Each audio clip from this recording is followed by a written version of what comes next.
새로운 치료술이 등장하면서 백혈병의 완치율은 점차 높아지고 있습니다. 하지만 문제는 건강보험 적용이 잘 되지 않아서 환자와 가족들은 여전히 엄청난 치료비에 절망한다는 점입니다. 그 실태와 문제점을 이충원 의학전문기자가 심층 취재했습니다. 8년 전 급성 골수성 백혈병 판정을 받았던 이철준 씨. 골수 이식, 즉 조혈모세포 이식 수술 뒤 곧바로 완치 판정을 받았습니다. 한 달에 한 번씩 피 검사를 할 뿐 일상생활에는 아무런 지장이 없습니다. 한 달에 한 번씩 체크만 하고 크게 지장이 없습니다. 생활하는 데는. 이처럼 기존의 항암 치료에다 조혈모세포 이식술이 더해지면서 백혈병의 완치율은 70%에 육박합니다.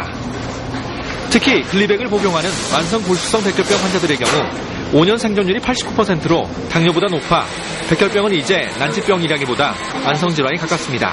조혈모세포 이식술이 세계 수준 이상으로 지금 국내에서 발전이 되고 있기 때문에 대다수의 백혈병 환자들이 이식 후에 완치가 되고, 문제는 새 치료법의 비용 부담입니다. 지난 2005년부터 건강보험 보장성이 강화되면서 암 환자들의 부담이 대폭 줄었지만 백혈병 환자들의 고통을 덜어주기에는 크게 못 미치는 것이 현실입니다. 지난해 2월 백혈병 진단을 받고 1년 넘게 치료 중인 양용남 씨.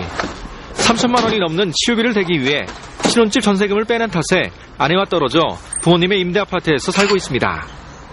1차 조혈모세포 이식이 실패해 곧 2차 이식을 해야 하지만 조혈모세포 이식의 경우 건강보험은 단 한 차례만 적용돼 더 이상 혜택을 받을 수 없습니다. 또 감염이 생길 경우 고가의 초강력 항생제 주사를 맞아야 하지만 이 역시 2주가 지나면 건강보험이 적용되지 않습니다. 이 때문에 양 씨의 경우 조혈모세포 이식비와 항암주사 비용 등 향후 3개월 치료에만 7천만 원이 필요하지만 수입이 없는 상태여서 걱정이 태산입니다. 돈이 한두 푼 들어가는 게 아니다, 이렇게 말씀을 미리 해주시더라고요. 그래서 알겠습니다. 일단 살고 보겠습니다. 살려만 주십시오, 이렇게 말씀을 드렸습니다.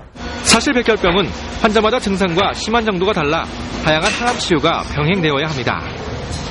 때문에 첨단 치료를 건강보험에서 인정하는 등 표준치료법의 적용 범위를 넓혀야 환자들에게 필요한 도움을 줄 수 있습니다.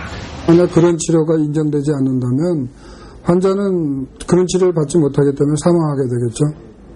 따라서 그런 치료에 대해서 건강보험이나 이런 데서 융통성을, 목숨을 건질 길은 열렸지만 값비싼 치료비에 절망하는 신규 백혈병 환자가 해마다 4,000명.